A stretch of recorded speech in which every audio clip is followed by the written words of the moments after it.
So as you go through a recount, you would need to find some systematic errors that are consistently helping one candidate over another. You would need not just 400,000 votes, you would probably need 4 million to 8 million votes to even think about an 800 vote margin as being the kind of thing within a recount rate. Welcome to Cornhole Champions, a weekly podcast powered by Iowa Starting Line, where we throw bags at the state's biggest stories. I'm Zachary Oren Smith.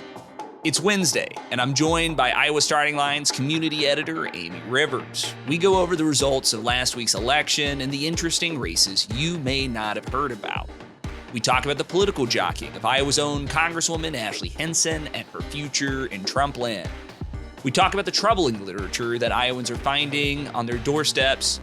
And last, as we get ready for election recounts to start, we listen to my interview with law professor Derek Muller. He knows his stuff better than anyone and explains why he's not hopeful for them changing much. That's coming up on Cornhole Champions.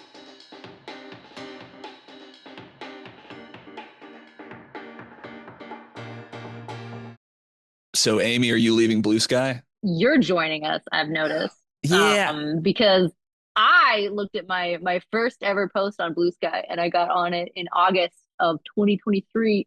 So, I've been reluctant to spend much time on it. Same. It feels very I'm moving to Canada coded. Do you know what I'm saying? Yes. Is that unfair? No, see, here's the other thing. When it first came out, it wasn't built out like Twitter, and now it is. Now you can have a Discover page, you can search the same way, you can like the same way, you can repost the same way. You don't have to have an invite, right? You can just go sign up.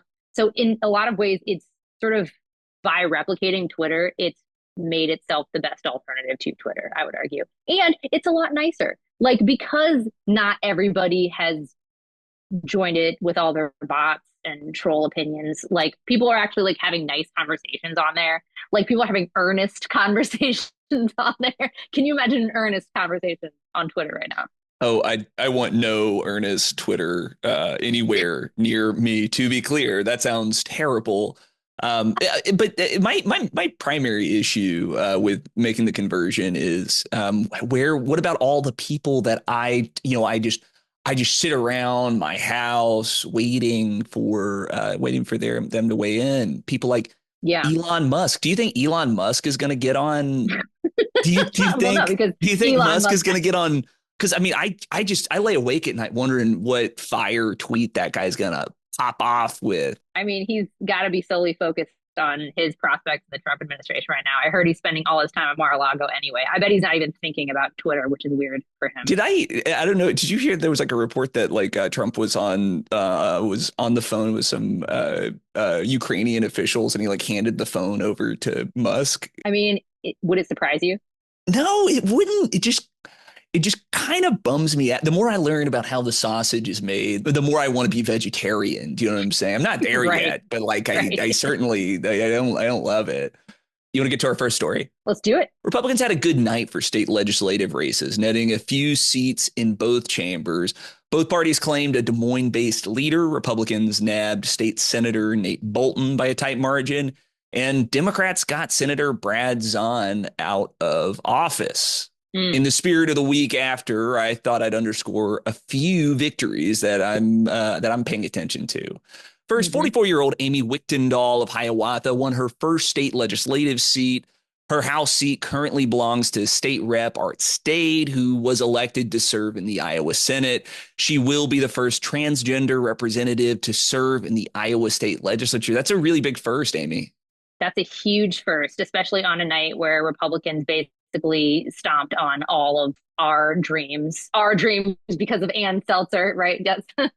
Yes. All those, all the balloons that we had inflated in preparation for election night, all were deflated. Can Seltzer even show her faith in the state anymore? Oh.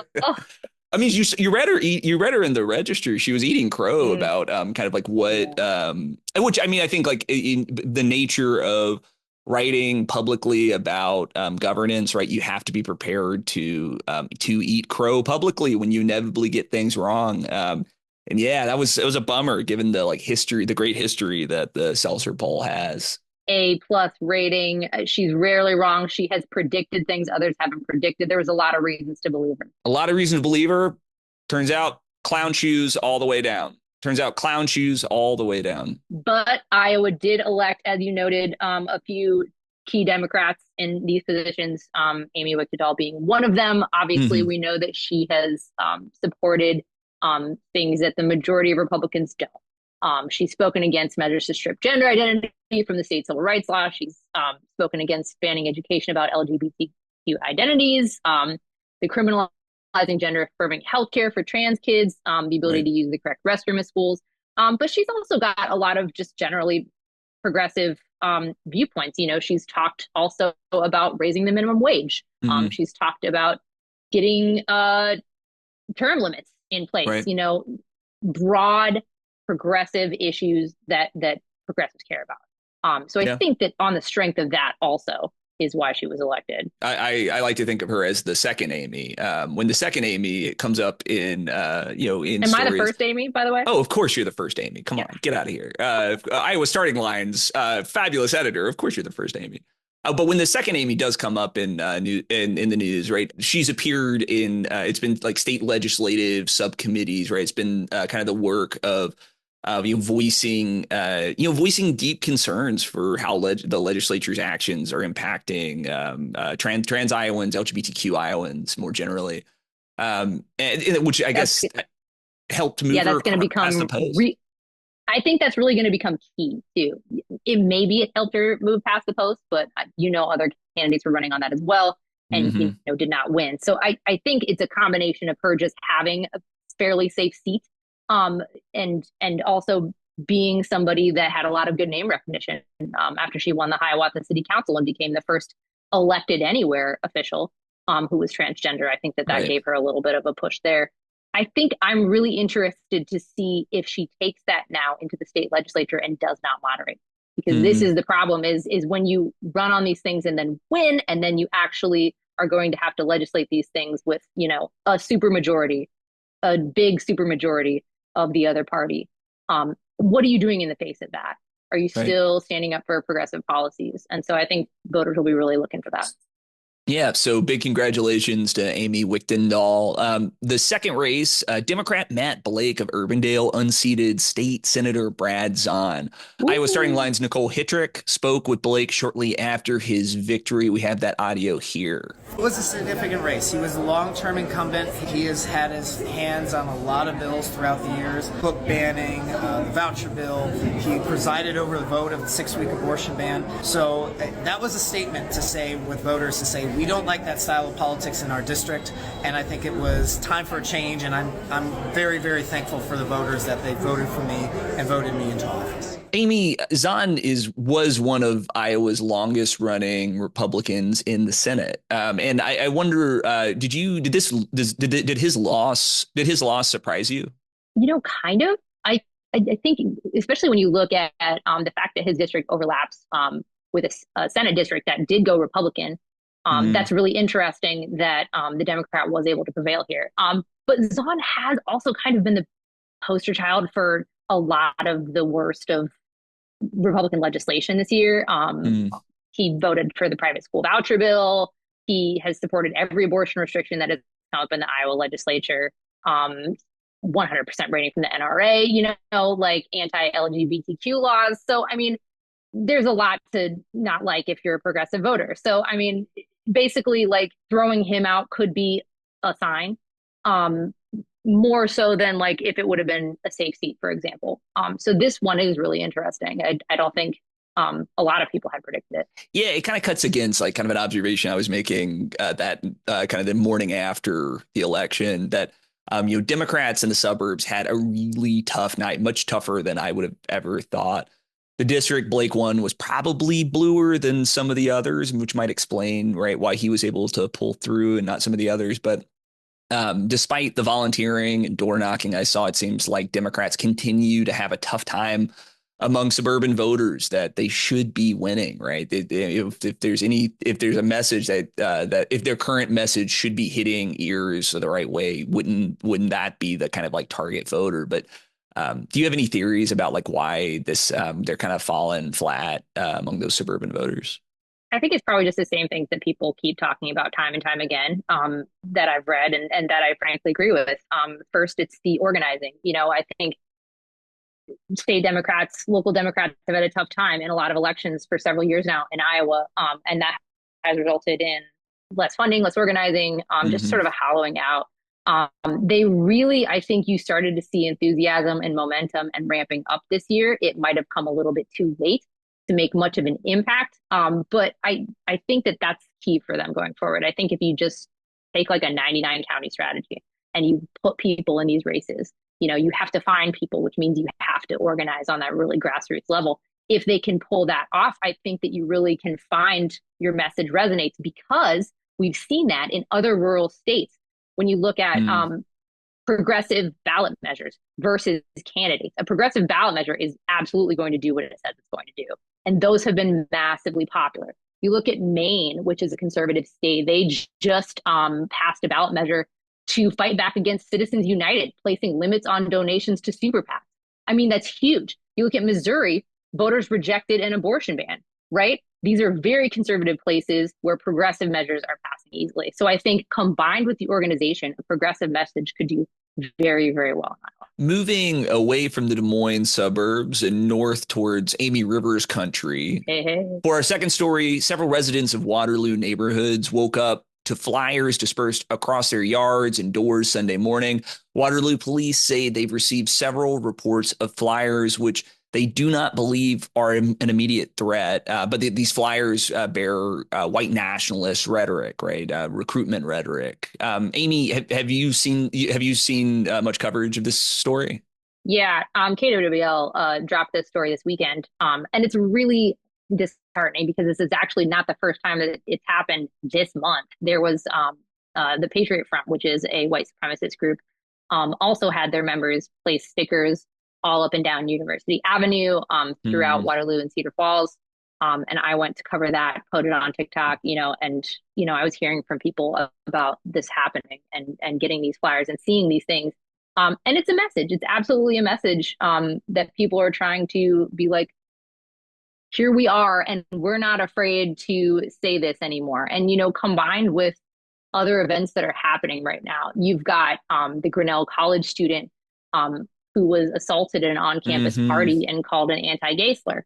You've got the nationally, Black people are being texted this really offensive message about having to go report for duty on a plantation. These are not in a vacuum, right? These are all sort of part of the overall tone shifting in the country. And I think that is also something that people need to make sure they're organizing against and make sure they're doing something about, because otherwise you're giving cover for it. Yeah, I mean, and this rhetoric specifically, right? It's channels this notion that there's this silent majority of, white supremacists in the margins that, just won't be quiet any longer. But the reality is these are missives from a tiny number of cowards who in the dead of night are delivering these, these screeds. Locally, Iowa City occasionally will find there's a guy out of Davenport that distributes them as far west as Iowa City. And actually, the local alt weekly Little Village has been really good on the coverage of that, probably because they've been packaging their screeds inside with copies of Little Village as like an extra bit of weight so they can make it from their car window to someone's front door, because they're cowards, remember, and would never actually like leave the safety of their car in order to like confront someone at their doorstep.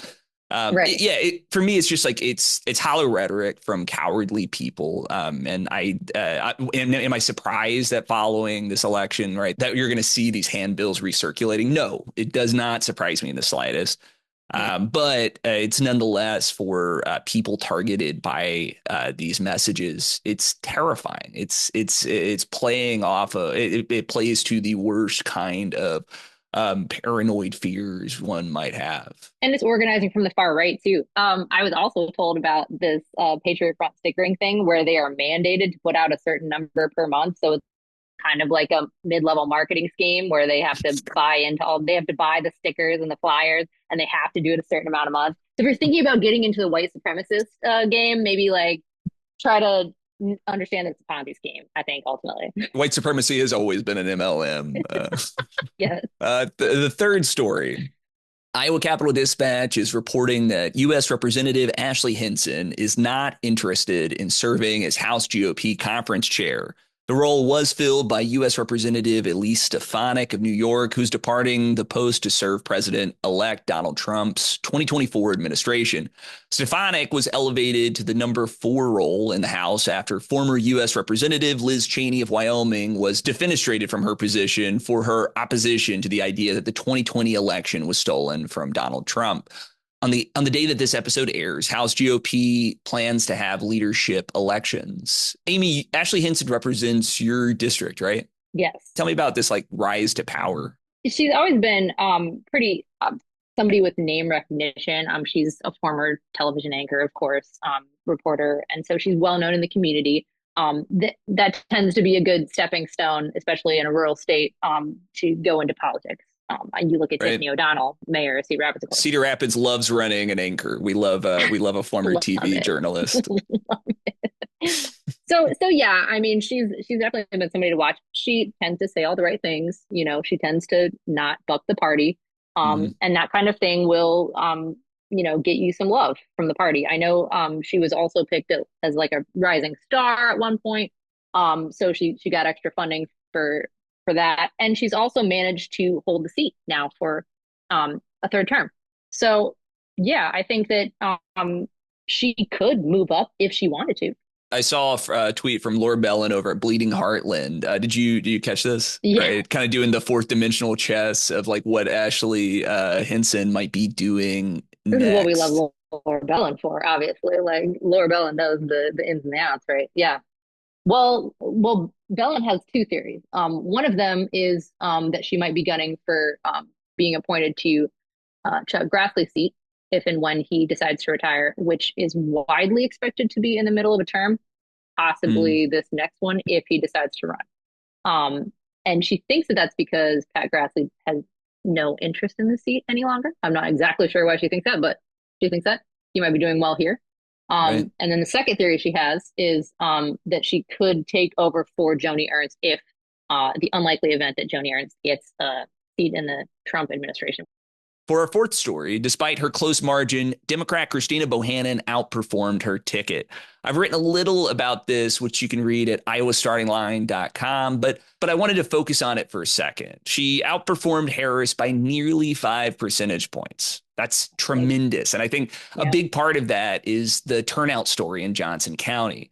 Compared to 2020, Bohannon saw a 3 percentage point increase. And while other counties never topped their 2020 voter turnout records, Johnson County grew its participation. Call me biased because I live here in beautiful, sunny Iowa City. But I just think this is a huge win and a great story for folks that are on the ground. I think the phrase that they've been throwing around locally has been, make Johnson County as blue as it has ever been. And as it turned out, that was correct, right? It's about 2 years ago, the story goes, there was a big come to Jesus moment about kind of what the future of organizing in the district was going to look like. And I mean, they've been, you talk to these folks and they have been knocking doors in this district and others. There's been a big donor drive. There's been big movement to try to get more volunteers to show up for their actions. I'll be curious to see if like that shows with the extent to which that shows up in registered voter data long term. But it appears, right, that they've been pretty successful. And is this just from people moving to Iowa City because of the political migration that's happening countrywide? Do you think like is Iowa City turning into our Austin, Texas, basically? I hope not is the answer. I hope that we stay as far away from being Iowa's Austin, Texas as we possibly can. But I think the trend is right, which is metro consolidation, right? We are seeing countrywide, right, that populations of people are moving towards our dense urban centers, right? Places like Iowa City, the Des Moines Metro, Cedar Rapids, the Quad Cities, Sioux City, right? These places are where Iowa's net growth is occurring. It's just that outmigration is a pretty tough phenomena to outpace. Yeah. But Johnson wasn't also the only bright star in this district, right? Because you had Scott County That's right. putting up a lot of votes. That's Is right. it Scott County had more votes? What's the situation there? Yeah, so Scott County has a bigger population than Johnson County, right?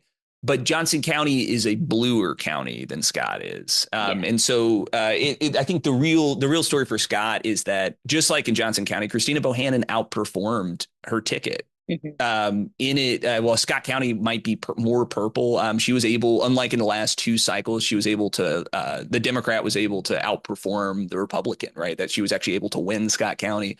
I mean, we're talking about, I mean, that's several thousand votes, several thousand vote margin. At the end of the night, that becomes a really important feature to her victory, right? She was able to get that much closer. Now, Christina Bohannon is at this moment 800 ballots behind U.S. Representative Mariannette Miller-Meeks. That's as we'll get to in interview in a second. That's a pretty large margin to try to kind of live up to. We're recording on Tuesday, and she has not announced whether she will call for a recount. To prepare for that potential, I sat down with a certified election recount wonk, Derek Muller of Notre Dame. Derek was on the ground in 2020 for Miller-Meeks' recount. I spoke with him about whether this one is different. That's coming up on Cornhole Champions.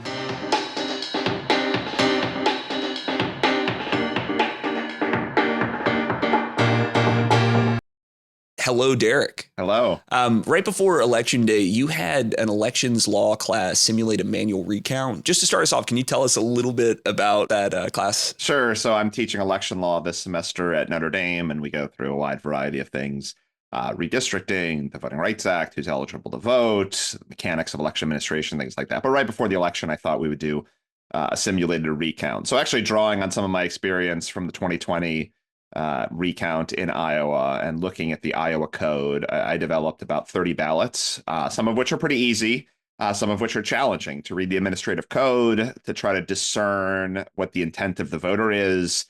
You're given the law, you're given the administrative guidance from the Secretary of State, and then you're given the ballots, and you have advocates trying to persuade whether to count them or not. And again, there's some ambiguity in them. There's different reasonable ways of coming to a conclusion, but sometimes you're looking at those statutes and you want to try to make sure that you're reaching the appropriate results. So we had 10 teams that were recounting the ballots. I gave them a tough exercise because out of the 10 teams, none of them matched. That's, I think, the challenge when you're looking at a manual recount. Sometimes there's some subjectivity involved to discern the standard. Did they mark it in an appropriate way? Did they mark it consistently, however it might be? So again, it's an interesting exercise. I've done it before, but I really owe a lot to Iowa in 2020 for helping me think about a way of really sharpening this experience and helping students see how tough manual recounts can be. And we'll get to what you were doing in 2020. But I want to start with like the difficulty of the individual ballot. You mentioned the phrase voter intent, which was not one when I was a cub reporter at the Press Citizen. That was not a phrase that I had heard a lot of. But it's a really important concept when we talk about how we, particularly in a hand recount of ballots, right? Like how we go to identify which lever was pulled. Can you walk me through what that concept is? Sure. I mean, for people maybe a little older than you and me, they might think about Bush versus Gore, where you have punch cards and trying to discern if you've punched through the entire card, or if part of the chad, that little piece of paper, is hanging out. Do we count it? Do we not count it? For optical scan ballots like you've got in Iowa, right, you have obviously filling in the bubble. But what happens if you fill in two bubbles but put an X over one of them? Well, we think that intent is that you intended to suggest you didn't want to vote for that other candidate. The X is kind of an attempt to negative that vote, and you count the other one. But what happens if you put an X in one place and a check somewhere else? Or what happens if you fill in the bubble and then you put a dot next to the name somewhere else? Or what happens if you write in a name but don't fill in the bubble? And so there's different ways that I think reasonable people can come to different conclusions about how we discern voter intent, but we don't want to just have reasonable people do it. We want a consistent code that gives you the guidance for everyone to be able to say, these are the rules, this is the way we're doing it. And Iowa has a set of rules that's different than Minnesota, which had a set of rules in place in 2008, where Norm Coleman and Al Franken had a very contested recount that lasted for 6 months. And you can go around the United States and find different ways of doing it. So in particular, as we're dealing with optical scan ballots, Okay, in my judgment, the best ways to recount them is you run them back through the machine again. You do the same thing you did when you counted them because that's how we counted them. So if we're going to recount them, let's do it again. But if you're going to look at them and do that manual identification, you're trying to figure out how do we come up with the standards that are going to be consistent, but that are also reflecting what the voter really intended to do by marking up the ballot. That consistency is when we're talking about a universe of 400,000 votes, right? Yeah. Like that's not we're talking about a number of ballots that's on the margin, right? You selected your experiment with your your elections law class. This was like you had selected these ballots to be, I think, particularly difficult, right? Like Yes. these were edge cases. These were kind of extraordinary instances, right? This isn't like Yes, you wouldn't I mean, expect this. Yeah, some of them were easy, and some of them were curveballs, like a blank ballot. You get a few of those, and you're like, why did this person show up at the polls at all? They just wanted to register that they voted, even though they didn't vote for any offices. But of 400,000 ballots, right? Or if, when I was in Johnson County in 2020, we looked at 84,197 ballots. And among those ballots, there's maybe 200 that you would all hesitate on. So it's a very narrow universe because most people know how to fill in the bubble. They can put the ink in there. The machine scans it correctly. It's pretty straightforward. But you're dealing with a handful of ballots that are contested. And when the margin is 1,000, doesn't make a big difference. When the margin is 100, it matters a lot. And when the margin is 6, it obviously matters a great deal. And that's a great transition because the first time I met you, you were involved in arguably the closest recount in federal history. There's a I think it's not Bloody Indiana, but there's another one that I think is arguably like 2 votes smaller. But we're in that universe, right? Yes. Some folks may not remember the 2020 recount, or they may just remember it as kind of the 6-vote recount. But I wanted to give kind of like a little timeline in miniature, if we can. On election night, U.S. Representative Mariannette Miller-Meeks was up 282 votes. She declared victory. I remember getting this press release, and I remember thinking, like, that's really close. Only to wake up that morning and find that it had narrowed, as we know, it takes time for counties to fully count all of their boxes of ballots, and it had shrunk to just 47 votes by the very next morning. On November 6th, I was in a courthouse in Jasper County where a auditor was explaining that a, quote, clerical error had occurred. There was a transcription issue, like a technical reality that I don't fully understand. It had introduced more ballots, right? Enough ballots to change the result of the election, right? That suddenly Democrat Rita Hart had jumped forward by 162 votes. 4 days later, even more clerical errors were discovered. There was Secretary of State Paul Pate had discovered in Lucas County more ballots that put Miller-Meeks back in the lead, ahead by 40 votes. Only to see that kind of margin shrink over the course of the days. Now, some of these were like big shrinks, right, from 40 to 8. But one recount in Clinton County only found 2 extra ballots, or net of 2 extra ballots for Rita Hart. We're, I think, in an age where we are trying not to report on elections as horse races, right? But when you literally are seeing candidates jockey day by day through there, it was this really kind of inexplicable experience, this really insane experience. And I wonder, Derek, if you'll start, tell me what you were involved in during this recount process. Sure. So I was in Iowa at the time. I'm not there anymore. Now I'm in Indiana, but someone from the Miller-Meeks campaign reached out to me and asked if I would volunteer to be one of the members of the recount board in Johnson County, one of the larger counties in what was then the 2nd district, now the 1st district in Iowa.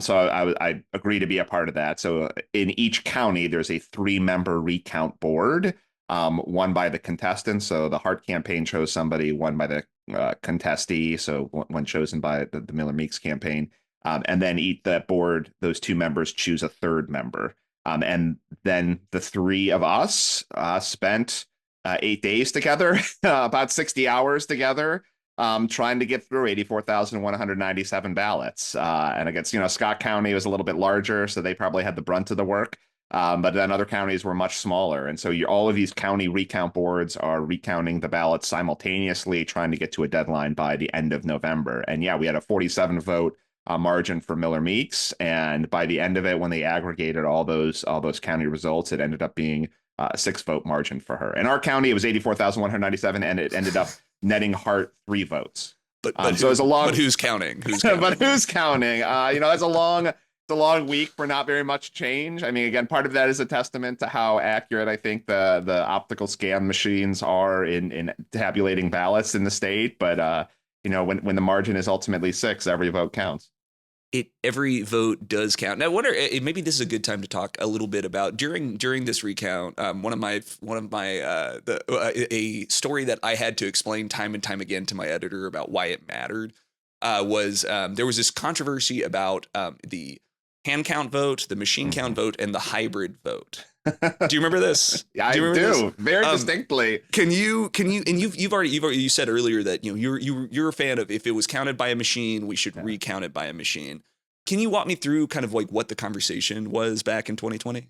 Sure. So the state of Iowa has a pretty local rule approach to these issues. So the statute sets forth kind of 2 approaches. You can either recount the original way that the ballots were counted. So that's through that machine tabulation. Rerun it through the machine, add up the totals. That's your new result. Now, that is going to be very highly consistent with the original tabulation. Again, the machines are highly accurate. You're just running them through the machines again. The machines should, in theory, with very little deviation, get you the same results. Another option is to do a hand count. We call that a hand count because it's not really a recount. You haven't manually tabulated them. But as you pick them up, now you have to start discerning voter intent. Again, the machine doesn't determine whether or not somebody has put an X. They just look for black ink inside of a bubble. That's all they're measuring. For us, we're now discerning, they circled over here. Do we count that? They wrote their initials on the ballot. Does that mean the ballot's thrown out? They've put this sort of identifying mark on there. They've done something else on the backside of the ballot. Does that mean the votes in the front don't count? How do we think about this check mark over? So you're doing all these sorts of manipulations. But obviously, for 84,197 ballots, you can't do that manually with a 3-member board. That's just not possible. So one of the things that we went through as a recount board is that the Hart campaign really wanted, especially in counties like Johnson and Scott, to have more eyes on the ballots, to look at those more Democratic-leaning districts, and to have more opportunity to perhaps pick up votes or find things that the optical scan machines missed. They point out there's a lot of undervotes. There are a handful of overvotes. Those where the machine identified no votes or the machine identified voting for too many people. So could we look at those? The Miller-Meeks campaign pretty consistently said, look, we counted these ballots once. Let's do the same thing. And so in a lot of the smaller, more rural counties, that's what happened. Those recount boards chose to run it through the machines. But in Scott County, and then ultimately as a board in Johnson County, the conclusion was, well, I know the statute says machine count or machine recount or a hand count, but what if we ran them through the machine and it gave us kind of printout of the results, and then we kind of glanced through and said, oh, you know what, I think that this looks like the machine identified an overvote here, but we can identify that one vote as really going for Hart or really going for Miller-Meeks. And so we're kind of running it through the machine, but then we're kind of updating the machine tally. That way, we're not recounting 500 ballots here, 500 of that ballots there. We're letting the machine do that, and then we're taking a look at the sort of outlier cases.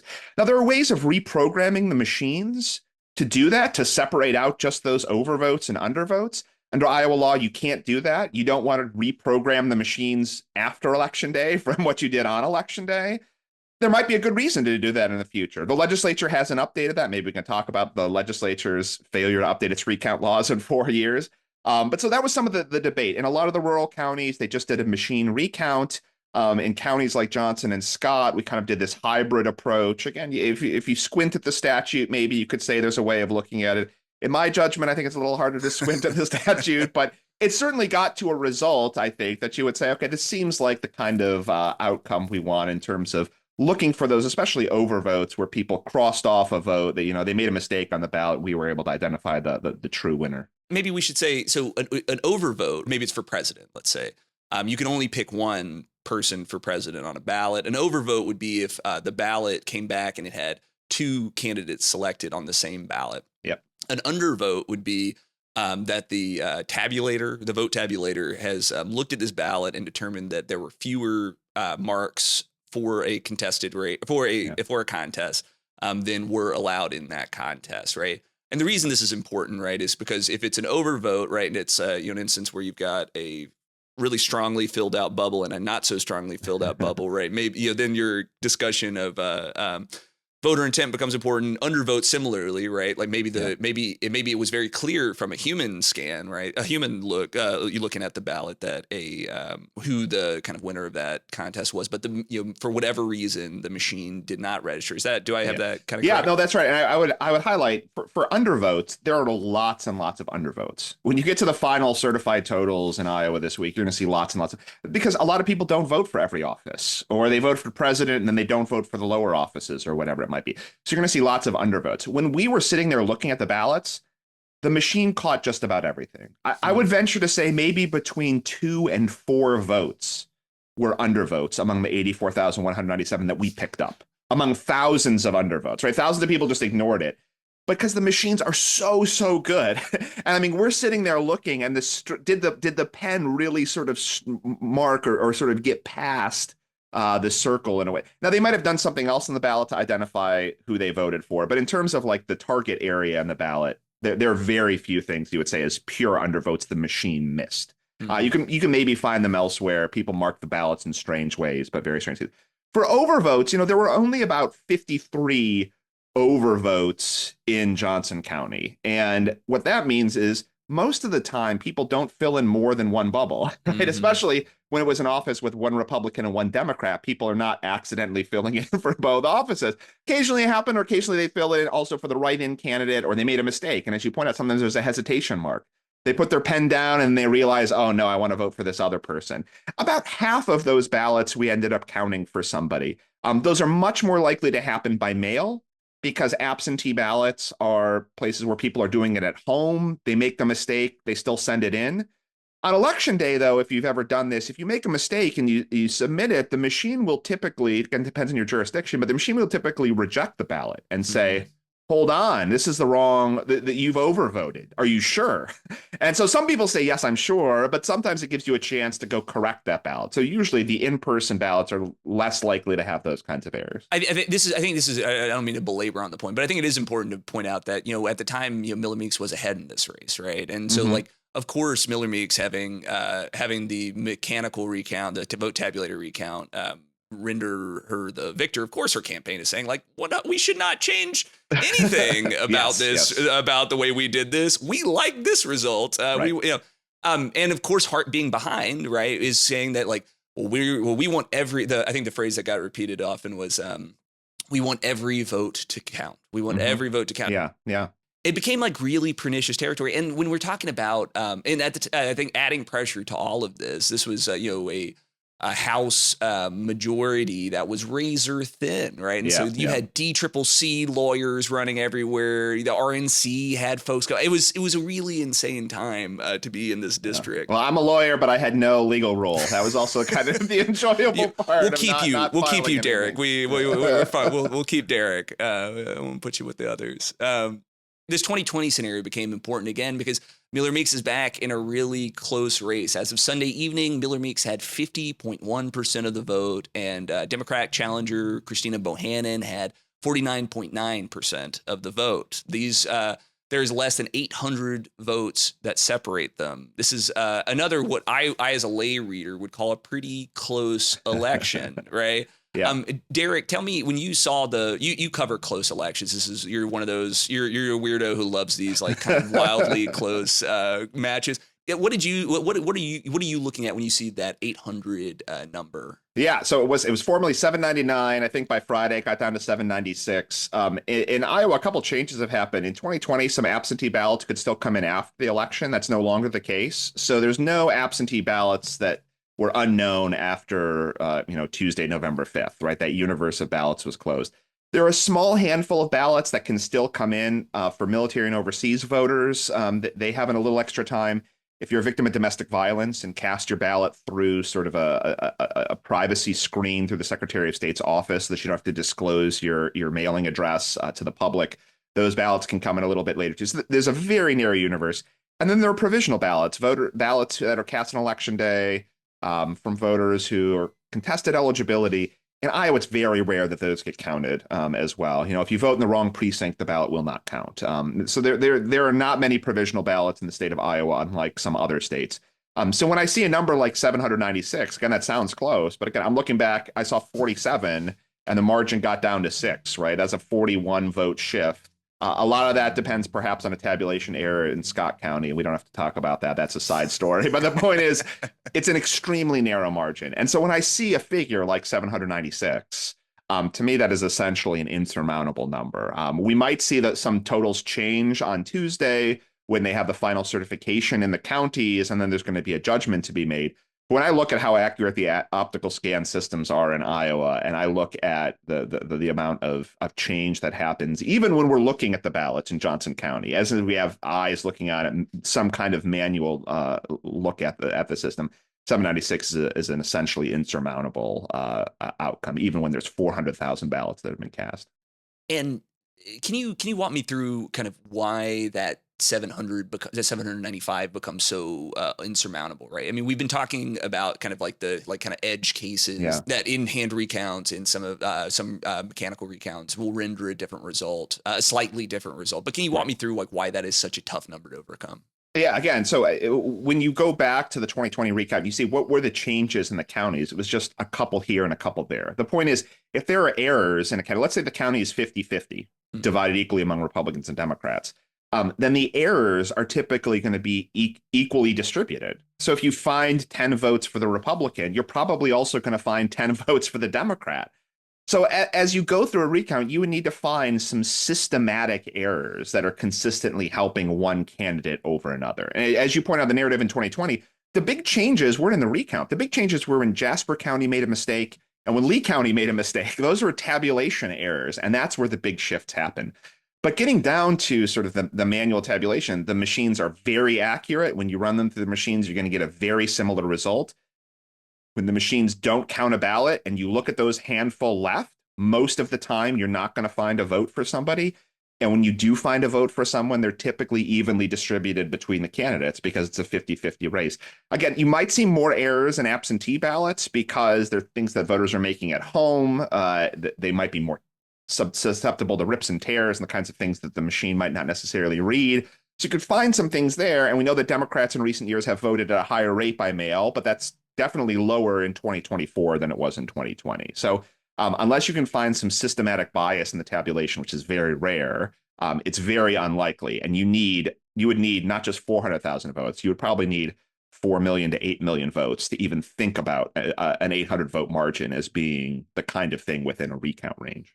I think that's really important insight. And I think as we're thinking about, while there are big races like Iowa's 1st Congressional District that we're waiting for that final call from, there's also some much smaller races, much more local races, but important ones. Democrats, State Senator Sarah Trone Garriott won her contest with Republican Mark Hansen. The vote margin was 19 ballots for someone who's, kind of an up and comer, I think, in Iowa State Legislature politics, right? Can you walk me through what you see? So 800, Derek Muller, my expert Derek Muller's not convinced. Tell me about what about 19, right? What do you see? This is a much smaller universe of voters. This is a state legislator vote. Tell me about that. Yeah, that's the key, right? So you're dealing with tens of thousands, not 400,000 ballots. So it's a smaller batch of ballots. But 19 is very close. I imagine I'll go to a recount and I'll be interested to watch and see. It's within that margin that I think a recount is worth it, but that's really hard to overcome. Even 19, again, that sounds crazy, but again, to the extent that the optical scan ballots are highly accurate, they don't miss much. And when you look and you do find errors, and the errors are going to be roughly evenly distributed between the candidates because the counting was evenly distributed, very tough there. But for Senator Trone Garriott, it's interesting. She's been out there advocating for there were 19 ballots provisionally, or ballots that were challenged by Secretary Pate, saying potentially involving non-citizens. She's out there arguing that those ballots should be counted. It's very interesting to me. Usually the candidate who's ahead is not asking for more ballots to be counted. Usually the candidate who's ahead is sort of asking for the universe to remain fixed and where it is. So those numbers could change in the next few days as the final results are sort of tabulated, and maybe that 19 vote, maybe it expands to 25, even more insurmountable, but maybe it shrinks to 15 or 12. And if you're the Republican, you've got to feel pretty good if it gets down to a margin like that. Again, not great. You always want to be ahead in these races. But I think 19 is going to be a challenge. I think it's definitely recount worthy, just a challenge to overcome. And then lastly, I want to end here. You're you in your ivory tower, you sit and you look at us in the hinterlands of Iowa, running recounts, running elections. And I wanted to hear, you had mentioned a little bit earlier in the conversation about some of, if you were talking to state legislators in Iowa and who have seen not one, but two very close federal elections happen in the same district, right? And for that, for those legislators, are there some approaches you've seen in other states that you think would be useful, or just maybe some best practices that could be implemented in the state of Iowa? Yeah, again, there's different ways of thinking about it, but to me, on election day, who counts the ballots? It's professionals. It's the auditor's office and their staff. You can have election observers. You have bipartisan teams who are watching them. If the ballot can't be tabulated because there's a rip or a tear, you have a bipartisan team that marks up a new ballot and cancels out the old one so that it's able to run through the machine. So, to me, I think that's the count. The recount should look like it. The recount law right now, it allows the contestants to pick their counties if they want to recount. Just have it automatic and have it jurisdiction-wide. Has this multi-member board choosing them, and it's a 3-member board regardless of if you're in the most rural county or the most populous county. But you just have the auditor staff run those ballots through the machine again, do it the same kind of result.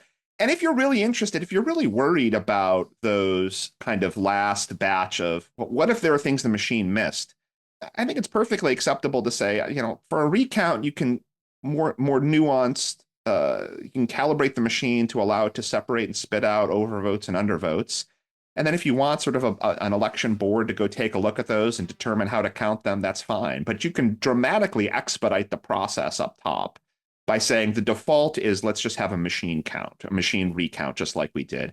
And maybe there's a small batch of votes that we really want to discern voter intent. And maybe we want to clean up a little bit as a legislature how to identify voter intent. Right now there's a lot of things outside of the target area, the little oval you're supposed to fill in that count. Maybe you want to simplify it by saying, you really have to put some ink in the bubble. That's how we vote. That's how we identify and discern intent. So there are ways of maybe streamlining it. But to me, I would think about how can we create the most simple, straightforward process. I think the most closely reflects what happens on election night with less contestation, with as much consistency across the jurisdiction, and is as expeditious a matter as possible. So those are the things that I think about when sort of looking at an ideal recount regime. I think that's a good place to leave it. Derek Muller is a professor of law at Notre Dame Law School. Derek, thanks for joining us. Sure thing. Thanks for having me.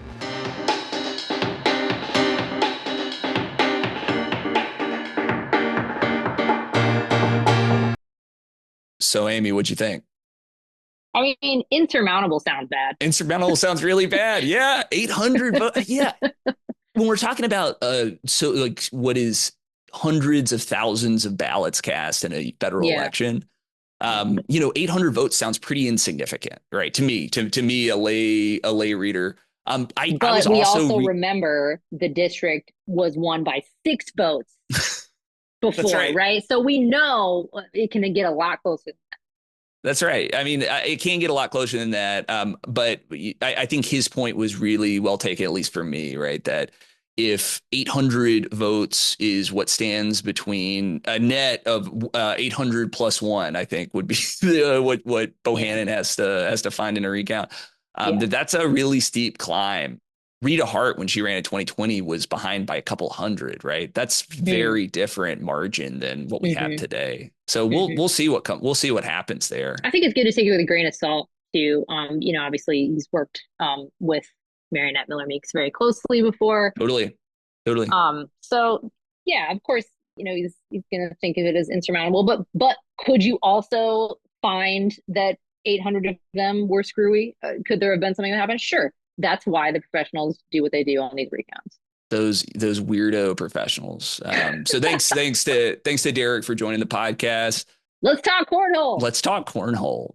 So this is the first episode of what I hope will be a weekly podcast focused on stories like these. Amie, what do you want to come out of it? I want to play some cornhole, obviously. I want to play cornhole. All of our interviewees. So we need to raise $49.97 to buy some boards on Walmart that we're going to paint with the Iowa Starting Line logo, and then we're just going to like bring these, show up, interview people while we play some bags, cornhole, whatever you call it. I like it. And then we have to be the champions if we want to keep the title. Otherwise, we have to change the title of the whole Amie, podcast, right? And this is what I wanted to talk to you about. What are the virtues of a real cornhole champion?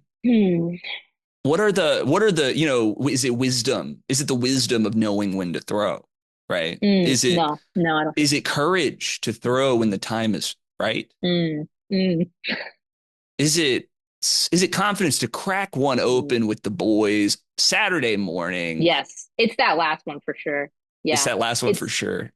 Cracking one open with the boys is a virtue. When it's your turn, you're gonna confidently throw your bag. You're gonna aim for the hole, and then you're gonna chill. That's what it is. That's the podcast. I think the key virtue is imagination. I think, of course, I think you have to imagine a world, right, where cornhole, where your throw isn't just another whiff. It isn't just another miss. You have to imagine a world where it, in fact, does go into the hole. It doesn't just make it onto the board. It goes in the hole. It wins races. That's how you become a cornhole champion. That's what it is. You win it. And we're in it to win it, I think, with this podcast. I think we're in it to win it. Joe Rogue's gonna beat Joe Rogue's tomorrow. I think the second this goes live, just gonna knock out for him. Yes. Gonna knock out Joe. It's gonna knock out what are some Iowa? We're gonna Iowa PBS, Iowa Press. They're done. Cut. Iowa politics coming for you. Iowa politics by the Gazette. Done. Cut. We came to make enemies and win cornhole. Oh, what a good start for us. And that's it for us. Cornhole Champions is powered by Iowa Starting Line with music by Avery Mossman. If you like what you heard, subscribe where fine podcasts are sold. We're just getting started here, so ratings and reviews go a long way. I'm Zachary Oren Smith. I'm Amie Rivers. Thanks for listening.